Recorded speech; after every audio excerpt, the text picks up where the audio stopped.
minutes, I just want to, since a number of people have yesterday's subject of the SERAPHIM, the OPHANIM, which maybe we can summarize it like this. Also, as I was talking to you, it was also being formulated in my own mind. Now, the way I'm going to express it is not the way you ever heard it or read it, but it's to make it clear. And l'chura, what I'm saying is the emes. And that is, dear friends, as we said many times, when we think, we're thinking chassidus,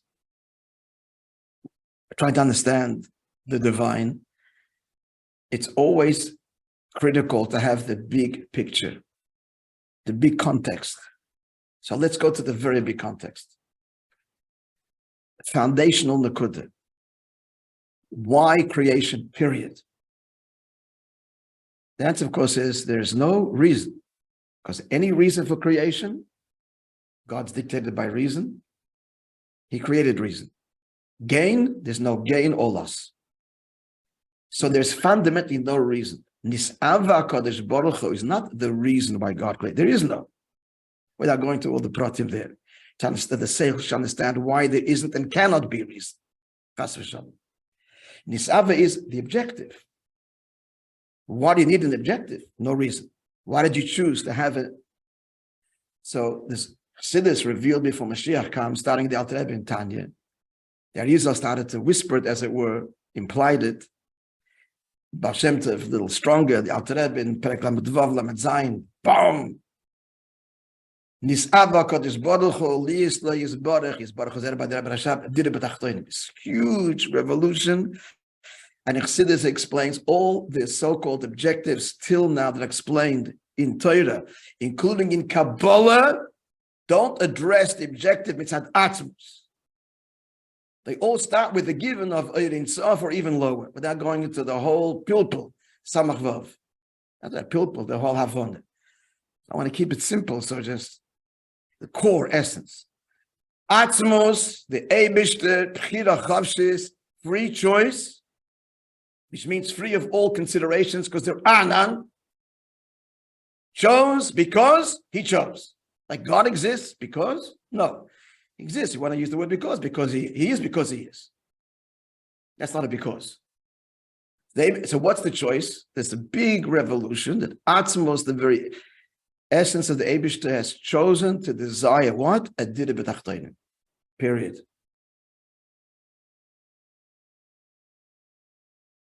In order to do that, there's an Elyon and there's a Tachten. So this is the grid, the context that everything needs to be understood. How does this fit in? Okay, now that you've articulated and revealed in Chassidus that the Kavan is Dire B'Tachtonim, which in the Rebbe has now made clear in the final moments of Mashiach comes, revolution within revolution, the Tachten is you and me, not the world. A relationship with you and me here, lamata, in the guf. And the whole world should sparkle and reflect that. And that relationship will only be achieved when the neshama comes down into the guf. Torah, mitzvahs, tshuva, mesiras nefesh, all the components of avodah. One objective, one atzmisdik objective. Dire b'tachtonim, home. Home with means one with your soulmate. And that every detail in the home reflect that union, as we've discussed in the past. So having this, so therefore, that's the inescapable, foundational MS behind everything. So why are we reading about and learning and meditating on SERAPHIM and OPHANIM? There's levels and levels of answers to that. Chacham composed this 2,000 years ago. The Anshe Knesset Agdoila formulated this, Birchas Kriya Shema. But now we are privy to the Atzmisdike answer. The deepest answer to this truth, as it all is for everything, including SERAPHIM and OPHANIM, all one essential objective. And therefore, we might put it this way. When we describe the SERAPHIM, I'll first give it in the simplest terms so we can then fill it in all of the details and blanks. First, we describe the Seraphim, we say, Kodesh, Kodesh, Kodesh, the Eibush is removed. We're establishing what? Elyon, the mile of Elyon. The Seraphim are the perfect spiritual creature that acknowledges God is removed and burn up, Rotze v'shuv, endlessly burn up in the desire for transcendence. To unite with the Ein Sof.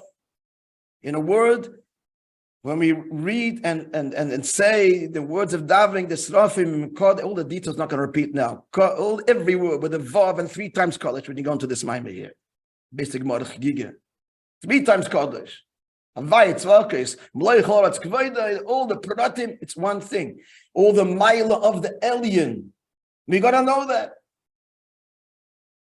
And Pine also, divine revelation. God wants us to long for him, to experience him. And to acknowledge that where is he revealed? In the highest worlds. Atzilus, and they go beyond, even higher than Atzilus, in their longing. Then comes the OPHANIM. OPHANIM and Olam HaYetzirah, even today's Tanya. This doesn't mention the names of Malachim, but OPHANIM and Asiyah, today's Tanya. And that's they get the final word. The Baruch Kved Avayim Kaimai, and then Avas Olam, and then Shema Yisrael V'Ahavta. The OPHANIM, so what's God introducing? What's he telling us here? And what's the Gewalt of the OPHANIM? The Gewalt of the OPHANIM, as we said yesterday, is the Seraphim. You know, they that's where it's at. That's a beautiful creation that longs and pines to dissolve itself out of existence, burn up, fire, not Igulim, fire, one direction they're going up. Because God wants his constant praise. Beautiful. What'd you create us for? We exist in this terrible tzimtzum after Olam HaBriyah. We don't experience we can say all the words of the Seraphim. We don't experience divine revelation. It cannot consume us as it does them because they understand and feel, which means experience. It's tzimtzum. They're Nehi. They're just, all we have is just behavior. Gewalt, why would you create us? Gewalt. And in that Gewalt, in that bittul, it's starting, the Dire B'Tachtonim starts to emerge. The Kavan is the Tachten.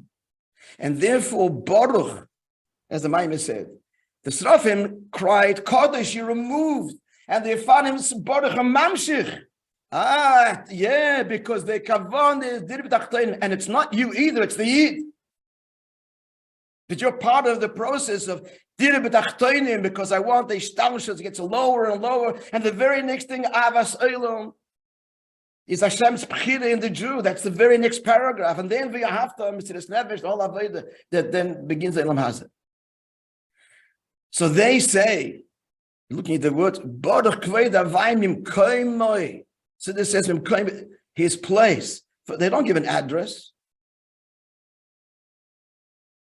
Because we're going higher than the Seraphim, which is all the world of revelation. It's an address, it's Kodesh, with a Vav, whole description. They're holy but connected. Mim Koimai, and also, perhaps you might say, I didn't see this in Mim Koimai, place.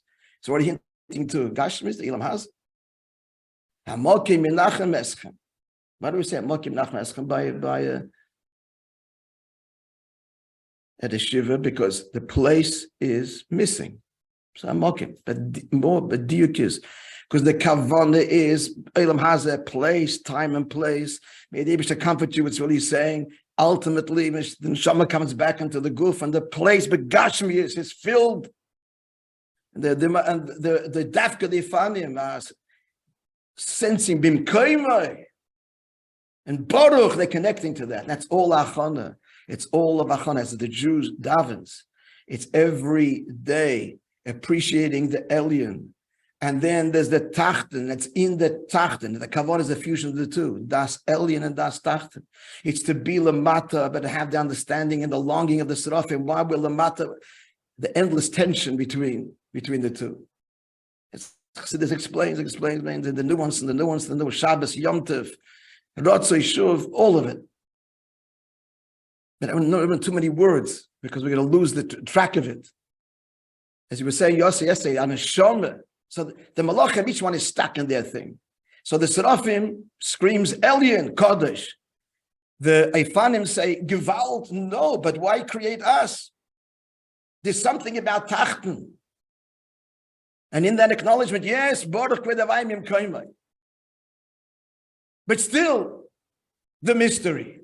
And where's the mystery resolved? It's in the next bracha, the Yid, the Neshamas, Begufim, and the Neshama, which is Atzmizdik. And therefore, being a Neshama Atzmizdik, he is both Elyon and Tachten and combines both avodas.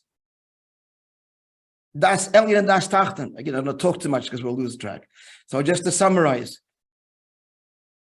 in the simplest language, what's the Isbonenus? The Isbonenus begins with first the longing, the appreciation of Elyon, of Giluyim, of where God is revealed, of Seraphim. And then comes the Chiddush, the Avodas, the Tachten, the OPHANIM.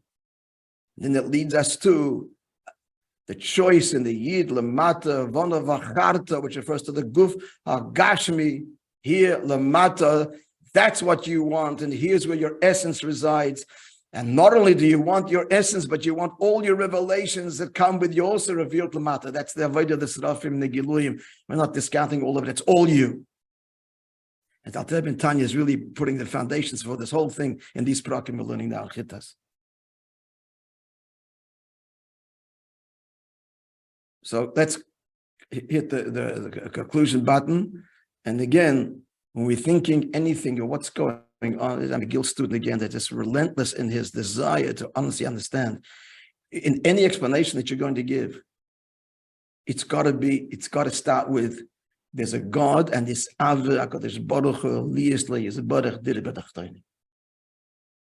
this free essential choice.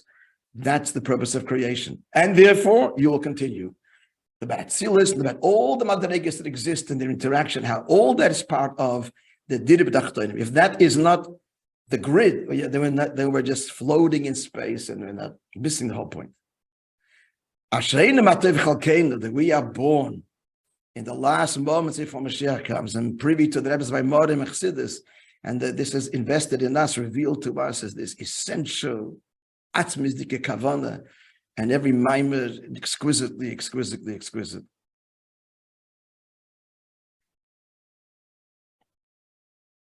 All right, today's story.